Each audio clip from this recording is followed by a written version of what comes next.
WhatsApp ठप होने से आज करोड़ों लोग परेशान हो गए, तो आज सुबह के एयर क्वालिटी इंडेक्स ने भी बहुत से एजेंडाधारियों को परेशान कर दिया।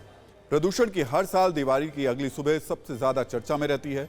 दिवाली पर आतिशबाजी को इकलौता विलेन बनाकर पेश किया जाता है, लेकिन इस बार हालात बिल्कुल अलग थे। शुक्र है इस बार सिर्फ पटाखों पर दोष नहीं मढ़ा जा रहा। इसकी वजह है दिवाली के बाद के प्रदूषण के आंकड़े, जो बयां कर रहे हैं कि प्रदूषण की एकमात्र वजह पटाखे नहीं है। इस बार पाबंदी के बावजूद दिवाली पर जमकर पटाखे जलाए गए, लेकिन प्रदूषण का लेवल पिछले 5 सालों में सबसे कम रहा।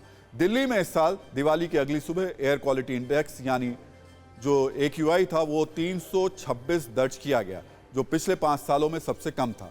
साल 2021 की बात करें तो ये AQI 462 था, साल 2020 में ये 435 था, वहीं साल 2019 की बात करें तो ये 367 था और साल 2018 में ये 390 था। इस बार पिछले साल की तुलना में प्रदूषण का स्तर कम जरूर है, लेकिन सांसों के लिए ये भी खतरनाक है। अब तक इतना तो आप समझ गए होंगे कि सिर्फ पटाखे प्रदूषण की वजह नहीं है।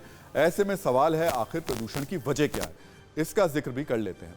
System of air quality and weather forecasting and research यानी सफर के मुताबिक दिल्ली के PM 2.5 में पराली जलाने का योगदान दिवाली के दिन लगभग 10% के उच्चतम स्तर पर रहा। एक दिन पहले यह लगभग 5% था। दिवाली के दिन पंजाब, हरियाणा और उत्तर प्रदेश में 1484 खेत में आग लगी, जो रविवार को 1228 की तुलना में इस सीजन में सबसे ज्यादा थी। आंकड़ों से जाहिर है बीते कुछ सालों में दिवाली पर सबसे कम प्रदूषण हुआ। ये सिर्फ आंकड़े नहीं है, यह आईना है सेलेक्टिव सोच रखने वाले उन लोगों के लिए जो दिवाली के वक्त में पटाखों पर सियासत करते हैं, आस्था को चोट पहुंचाकर अपनी राजनीति चमकाने की कोशिशें करते रहते हैं। तो जो लोग दिवाली के पटाखों के नाम पर प्रदूषण की चिंता जता रहे थे, प्रदूषण की दूसरी वजहों को भूलकर राजनीति करने में मशगूल थे, अब क्रेडिट लेने की होड़ में शामिल हो गए। आपको दिल्ली के मुख्यमंत्री अरविंद केजरीवाल का एक ट्वीट दिखाते हैं, जो दिवाली की अगली सुबह प्रदूषण के आंकड़ों के साथ आया।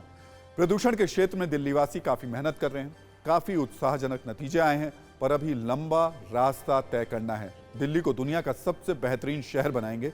ये बात सच है कि पटाखों का समर्थन आंख बंद करके कभी नहीं किया जा सकता, या फिर यह नहीं कहा जा सकता कि पटाखों से प्रदूषण नहीं होता, लेकिन सेलेक्टिव सोच के साथ सियासत गलत है। प्रदूषण एक गंभीर विषय है, इसकी कई वजह हैं, लिहाजा तमाम एंगल से मंथन कर सॉलिड समाधान निकालने की जरूरत है।